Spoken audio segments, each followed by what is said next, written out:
नमस्कार दोस्तों, स्वागत है आप सभी का हमारे YouTube चैनल में। फ्रेंड्स, आज का यह वीडियो जो है बहुत ही खास होने वाला है। आप लोग ध्यान से एक एक चीज को समझिएगा और आगे बढ़िएगा।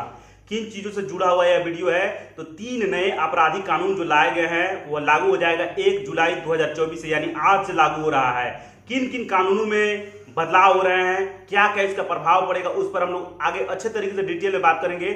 आप लोग ध्यान में रखिएगा। इसमें मैं ये भी चीजें बताऊंगा कि किन किन चीजों में कानून जो है बदला गया है और उसकी जगह पर क्या क्या चीजें हो सकती हैं। तो आप सभी को सबसे पहले तो मैं ये बता देना चाहता हूं कि 3 आपराधिक कानून में है कौन। सबसे पहला जो है फ्रेंड्स वो भारतीय न्याय संहिता है। भारतीय न्याय संहिता को जो लाया गया है यह भारतीय दंड संहिता की जगह पर लाया गया है।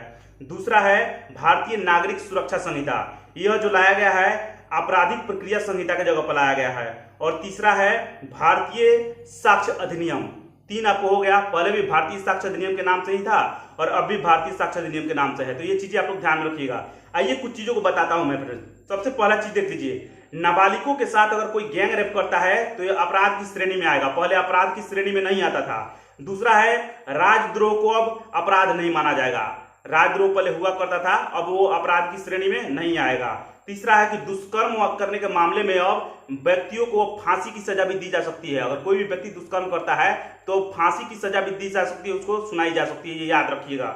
और भी बहुत सारी चीजें इसमें मैं आगे और चीजों को मैं गिना रहा हूं। जैसे कि एक चीज और याद रखिएगा, कोई शादी का फुसला रहा है, मतलब कहने का मतलब यह है कि शादी का झांसा दे रहा है और शादी करने के बोल रहा है और शादी नहीं कर रहा है। बोलने के लिए तो बोल रहा है कि शादी करूंगा लेकिन नहीं कर रहा है, तो उस स्थिति में उसको यह सजा होगी, तो जुर्माना देना पड़ सकता है उसको। और नौकरी या अपनी पहचान छिपाकर शादी के लिए धोखा देने पर भी सजा का प्रावधान है। ये सारी चीजें इसमें शामिल है फ्रेंड्स। कुछ और चीजों को देख लीजिए, जैसे आतंकवाद पैदा करने के इरादे से भारत की एकता, अखंडता, संप्रभुता और आर्थिक सुरक्षा को खतरे में कोई डालती है तो ऐसे में भी कानून लाया गया है। मॉब लिंचिंग पर भी कानून लाया गया है। तो इन सारी चीजों पर कानून लाया गया फ्रेंड्स। तो आप लोग सतर्क हो जाइए और जागरूक होइए इस सब के बारे में। धीरे धीरे मैं अपडेट जो भी आएगा मैं बताऊंगा।